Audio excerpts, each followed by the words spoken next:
Welcome to the DHF podcast. DHF stands for Disciple Heritage Fellowship, and we're a group of churches helping one another with pastoral care, ongoing training, and of course, this podcast. We're glad to have you back if you've listened before. If not, this is your first time. We're glad to have you too. And with me this time is somebody a little different. Drew, why don't you say hi? Hello, I'm Drew Mcclellan. I've been on a couple other podcasts earlier. I am the senior pastor at First Christian Church, Port Arthur, Texas, and a fellow DHF board member with Sam. Like Drew said, I get to serve on the board. For those of you that don't know me or are new to the podcast, and I pastor at the Fountain Christian Church in the land of California. And I'm a Kentucky boy, so this is a faraway land for me. But it's great to get a chance to just chat with other DHF pastors. And today we have with us a chaplain. We're going to kind of have a chat with a chaplain. And I want to introduce to you Monte Bowers. Monte, why don't you tell us where you pastor and then also what you've been doing for, I guess you've been home for a little bit, but before that. Right. Okay. So Monte Bowers, I pastor West Twin Grove Christian Church. We're out on the cornfields on the west end of Bloomington, Illinois. And then I've been a chaplain. I've been with the Illinois National Guard for 15 years, been a chaplain for probably 11 of that, chaplain candidate prior to that, and then was enlisted for a couple of years. As far as being chaplain right now, I am the brigade chaplain for the 404th Maneuver Enhancement Brigade, which is out of Normal, Illinois. And as far as last year, I spent most of it in Africa. At Camp Lemonnier as part of Joint Task Force Horn of Africa. That's a 2-star command over there. So what kind of things do you do as a chaplain while you're in the National Guard here, still stationed here? Yeah, so here, and it really doesn't change in terms of, the baseline stuff is soldier care. And then, we do provide religious services. So sometimes stateside, that might not be as much of an emphasis if you're only on 2 days of duty for a guard chaplain. But, you do 2 weeks of annual training, that becomes much more important. And then overseas, it can really be important.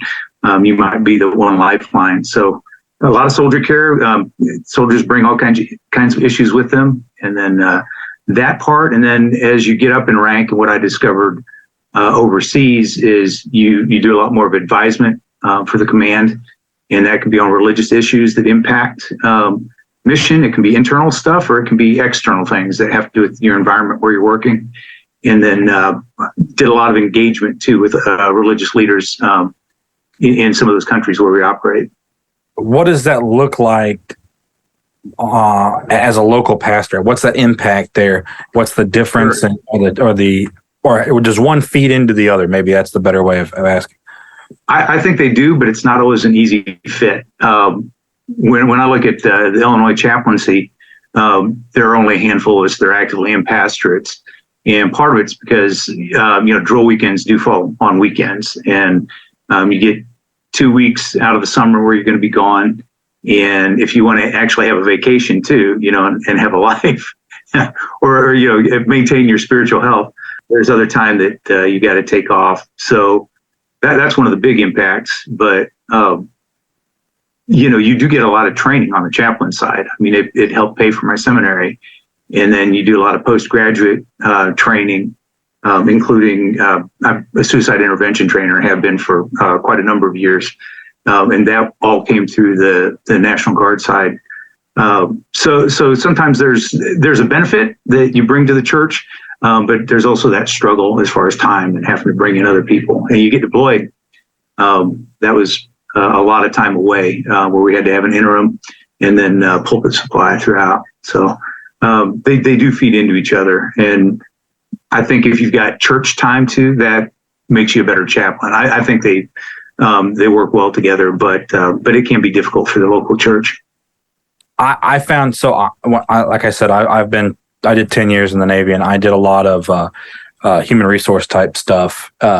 And so I found for me that it helps with some of the social issues because we handle them differently on the military side as you do in the church side. But I think it helps you, and let me form this as a question. Do you think that it helps you deal with multiple walks of life in the local church and maybe help you see things that aren't necessarily as black and white as we like to see them in the pastorate? Yeah, I would say so. I mean, when you're in the local church, and people church hop and do things, but typically you come from a common background, common theology, all that sort of stuff. And in the military, that's not true. I'm the chaplain for everybody within my command, and they can be of a different religion. They can have all kinds of differing views, and they're still yours. I always like to compare it to that idea of a parish. That idea was geographic, and everybody within that geographic area was yours. And that's true of a chaplain. And I like to talk about, we like to talk about freedom of religion, but I like to talk about freedom of conscience. Wherever somebody's conscience lies, what their value takes them to, one of our roles is to preserve their ability to do that. We have kind of a rubric, perform or provide. So being an independent Christian church pastor, I represent a certain flavor of theology, a certain flavor of Christianity, and I perform services that way. And when I pray with somebody, I pray that way, but I provide opportunities for everybody else. And if somebody's walking on their rights, whether it's their freedoms or whether they're maybe using their position to foist their views off on other people, we're there as a chaplain corps to define those boundaries in a lot of ways. And that's where we advise the command a lot of times on internal issues too. So yeah, I think doing that, taking care of people regardless of what they believe, you got to be careful not to become a social worker. We have folks that can do that, but you have to speak to a broader experience set. And honestly, I think I've learned a lot about different Christian backgrounds too, and have come to value them more. A little less black and white. I went to Lincoln Christian, and even in talking about worship and historic expressions of worship, you learn that some things that maybe aren't part of our tradition had a deeper meaning for people. And I found that I bring more high church elements into my chapel services, because I maybe have Lutherans, and some part of that really speaks to them. It helps ground them. And it kind of helps you bring meaning back into the things that you do at your local church too. You have to think about it a little bit more. So to follow up on that question a little bit more, I understand working with kind of inside of our faith, how that could work out. I worked at a college campus ministry, and I had people from all walks, including, Catholic, and as a very Protestant area, sometimes other ministries, that was a challenge, but we worked together well. But how do you work with folks that are outside of the Christian faith? Sure. So that can be a twofold thing. When it's internal to the military, say I've got a Muslim soldier, it might be that we go somewhere and they need a meal accommodation. Same thing with a Jewish, soldier. It could be worship accommodation. Depending on where we go, if it's stateside, I might be able to get them to a service for Protestant side and service for Catholic, get them to Mass. And we might just be arranging transportation. We might find out, hey, we've got a synagogue locally, and we're going to put it out for our Muslim soldiers or for our Jewish soldiers, rather, for synagogue. Hey, we can get you here. And we make sure they have that opportunity to express their faith no matter where they're at. So that's the perform part, is what I can do as far as a chapel service, and then the provide is giving them those other things. And then as far as interacting outside of, so say in Africa, we were in Djibouti, which is 96% Muslim, and there were things about that impacted what we did. A lot of the local contractors that came in maybe did the dining hall, the galley. There are Muslim soldiers and prayers 5 times a day. And if that became an issue, we might engage with local imams, or there's a local Ministry of Islamic Affairs there, and try and take care of those kinds of issues. without getting too specific, there's a couple that I did deal with. So we have to have a breadth too of knowledge of other faiths and what can impact them, and you don't want to offend people. I think one of the commonly known things working in the Middle East, you have logistics. You have people running convoys to get supplies here, there, wherever.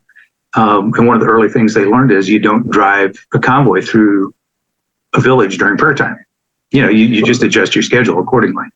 And so that's the kind of advisement that sometimes come. It can be very practical, and sometimes it can be deeply nuanced too. It has to do with what these differing beliefs are and how that carries over to the culture. So yeah, twofold answer. There's internal and then there's external issues involved.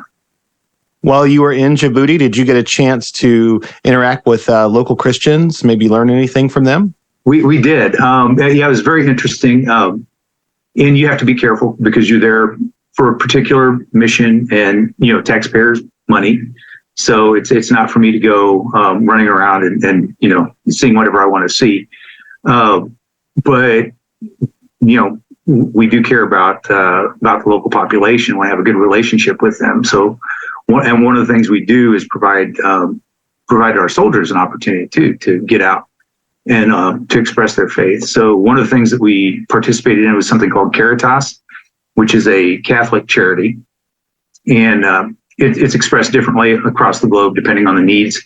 But in Djibouti, it was essentially a ministry to street kids, that didn't have a home. And it would provide them a safe place during the day.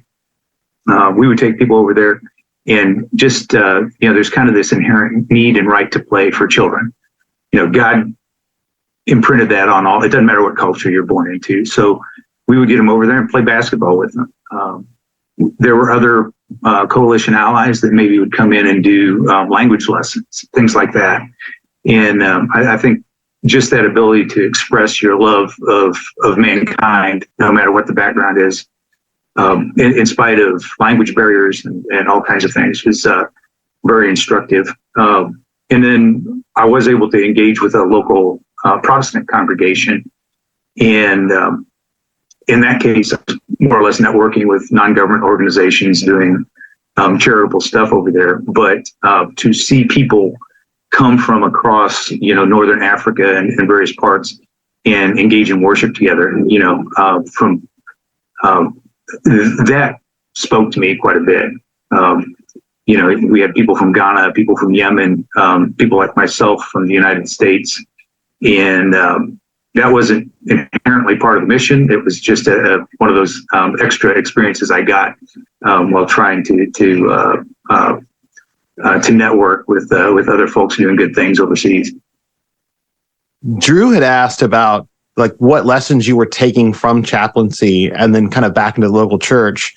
And I saw that play out with my predecessor a bit. Well, he was a chaplain, and there were terms, high church terms, that I was not used to from my background that he had kind of brought with him because of the chaplaincy, talking about the chancel and the narthex and things like that. And, sure. and I'm coming in going, I don't know what those are. And I bet the folks that don't go to church on a regular basis don't either. But then I also got to see the value in knowing some history and heritage, even explaining, after I took over this church, I learned, this is why we built the church facing this way because of this tradition. And he had a lot of history that I didn't have. Yeah, I was going to say, and I don't think sometimes a lot of that isn't specific to your training as a chaplain. It's just that you work with other chaplains. So I work with Catholic and Lutheran chaplains overseas.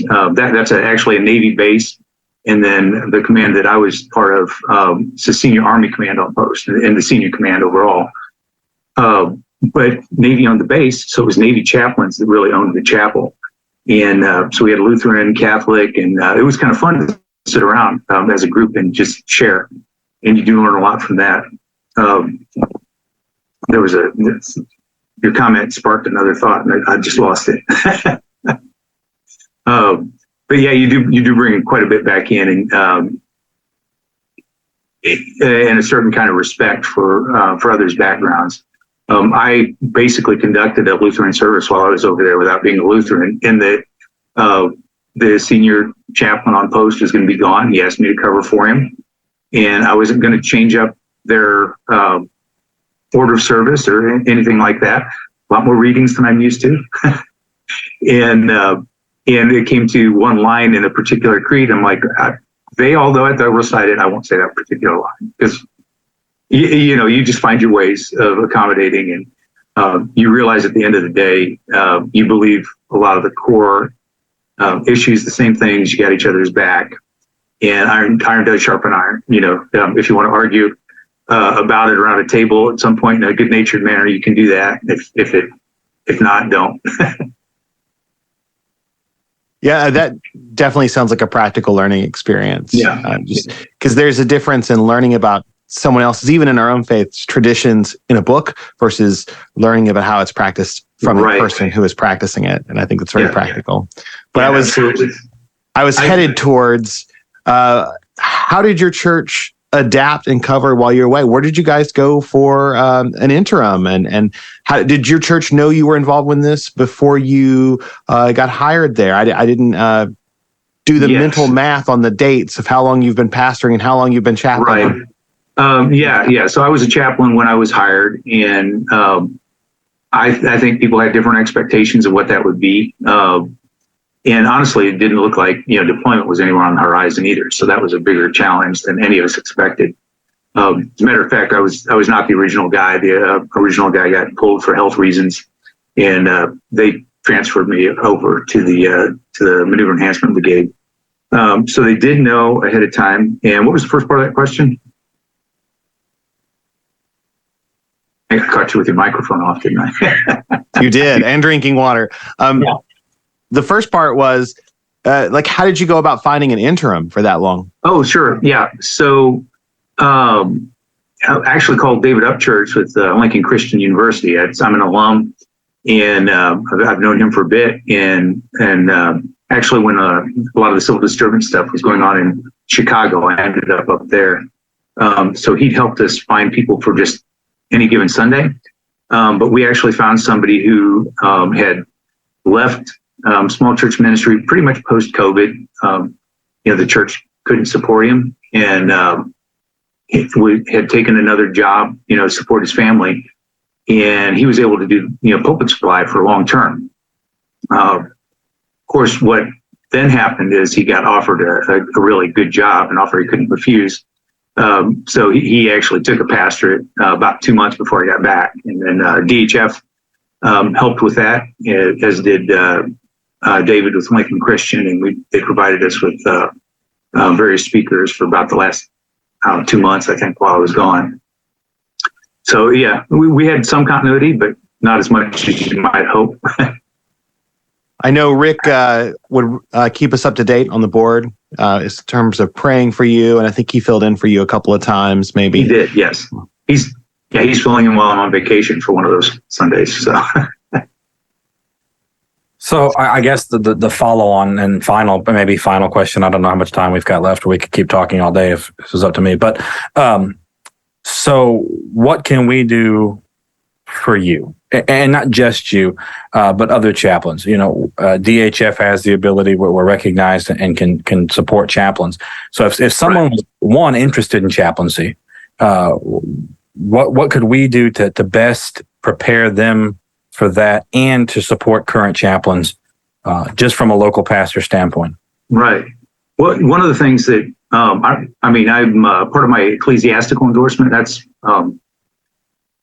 something that's necessary to become a chaplain. You have to be endorsed by a religious body that's recognized by the Department of Defense in order to become a chaplain, along with the theological degrees and all that stuff. And I was, when I started pursuing it, part of what most of us are part of, a church that was leaving the DOC. And that would not have been a good fit, to try and get endorsement through DOC.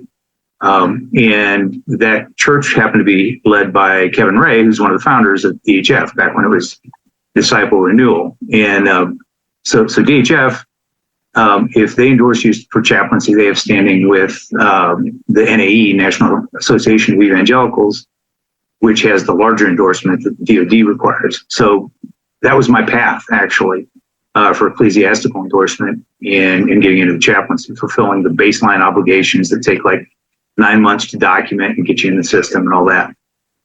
So that's one. Just continuing to offer that to people who are part of DHF. And then I think, at the local church level, probably recognizing the experience that you bring from chaplaincy really does benefit the church. I mean, I've done more counseling, more really in-depth, difficult things on the chaplain side, even than on the pastorate. But what that means is, when I come to some issues here, it's not the first time.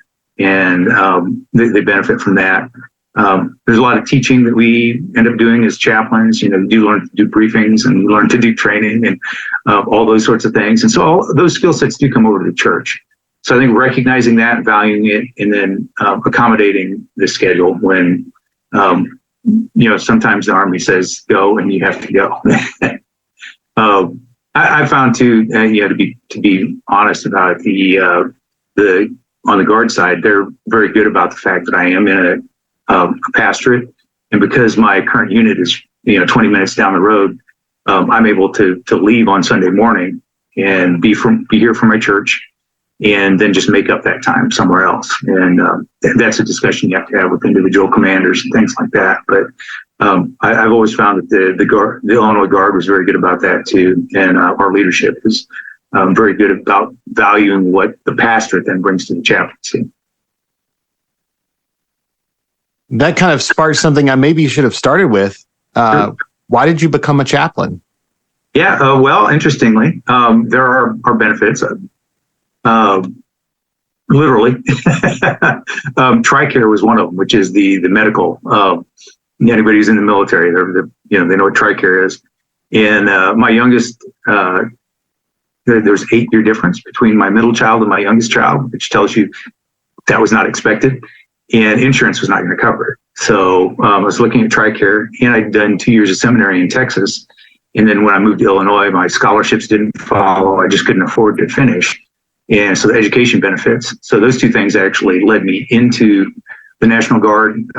It is a long road to endorse as a chaplain. So I went ahead and enlisted because I needed that TRICARE quick. But that was what brought me in. And then, it's been home ever since. There have been opportunities to go elsewhere and do other things. But, I found good mentors in my time in service, and this has always kind of been home. So, is there a need for more chaplains now? There is, and there always is. So, and if they're ever interested, a good way to find out about it is go talk to another chaplain, because it is a difficult road, and the standards are pretty high. But when I started within Illinois, I believe there were 22 slots for chaplains, and we were overstrength. We had something like 26. And it doesn't always match up, rank for rank where you need them. But over the years, that's declined, and we're short in a lot of our battalions. We're always looking, and we're looking for diversity in chaplains too. We talk about perform or provide. There are services I cannot perform, and having somebody from a different background actually helps out with that. We're able to then refer them to another chaplain, and that helps everybody out. So yeah, the road was me wanting, benefits, honestly. But if I was going to be in the military, I was going to be a chaplain. I was already a youth guy and an associate pastor serving with Kevin Ray. So I don't think we can understate how much your EO stuff, your the counseling stuff, that it really helps you deal with people in the local church. I tell people all the time, I did EO the last 5 years I was in. And if it wasn't for that, I couldn't deal with the elder boards that I deal with, and honestly, being able to look at yourself differently, have a little more patience with yourself. Quick, the temper kind of goes out a little bit when you have to deal with other things. And your rank, I think, helps too, especially being enlisted and then coming back in as an officer. I think that helps too, and having an understanding of what you can say, when you can say, and who you can say it to. Right. I think it really helps in a small church setting as well. Yeah. Help us non-military guys. What is EO again? Equal opportunity. Yeah. Okay. Yeah. Well, and you talk about church board and all those sorts of things, and we all know churches can be difficult. Hospital for sinners, right? And sometimes you bear the brunt of that. And I think the military experience, you need to have a thick skin as a pastor, and the military experience probably thickened my skin some too, in a way that I really probably needed. I know there are challenges that I've weathered that probably would not have done as well at earlier in my life and without that experience. You know, if you can handle a drill sergeant yelling at you, you know, you can handle an awful lot of things. And along with that, the EO thing, when you learn what boundaries you need to preserve for other people, you need to protect for other people, it kind of helps you recognize the ones you need to protect for yourself too. I think that's a struggle that pastors face, is we want to help people all the time. And I've seen a lot of pastors struggle with maintaining boundaries that allow them to be healthy spiritually for the long haul. And I think that's something that definitely has come over from chaplaincy as well. That's such a big need. And one of the things DHF does so well, one of the first books that most of our Zoom groups for pastors go over is that Peter Scazzero, Emotionally Healthy Leader, because so many of us, you're right, we sprint. We don't plan for the marathon, and we just try to keep sprinting the whole time instead of stopping and resting and getting healthy. So that was one of the big reasons I re-engaged with DHF. There were all the moves, whether it was, had been in Lovington and then went to Shelbyville and then finally made its way to First Indicator and all of that. It wasn't just needing pulpit supply, but it was recognizing that you need the support of other clergy, other people who walk that path, and getting into the book group and doing all that sort of thing. So regularly meeting in a format like this with 4 or 5 other pastors, other servants is good. And again, I recognize that need for support, because at times I'd gotten that support on the military side, but I knew I needed it on the civilian side too. So, well, I think something else that probably would help. I know it helped me. I'm sure you the same way. Is that military 20-year goal? Yeah. I think that if you have that mindset on the active duty or the reserve side or the guard side, when you apply that to the church, it makes it harder to just up and quit. Right. When something goes wrong, you're looking for a way around because you've got that 20-year retirement goal. And even just seeing the process play out, on the military side, it's a big organization. It's a learning organization because there's constant turnover. It's a training organization, and that needs to be true of the church, and not to be critical of some, young new pastors come in full of fire, but the expectations aren't particularly reasonable. You realize you've got different people at different levels in their discipleship, and it's a process, to work them through. And so I think I probably did bring that from the military too, watching, even just seeing a unit go from point A, which might be new, they're focused on individual tasks, as we call it, to sort of an end of a training cycle where they're doing things together and accomplishing big goals. And it's a process of years, and it's in a hierarchical organization. We're not in the church. We're not hierarchical. We're pretty egalitarian. So I think, and that's just, I think, putting legs to what you were saying. Having goals and knowing there's lots of intermediate steps. There's movements forward and there's movements back, and you just take it and you keep pressing forward. Keep those goals in mind.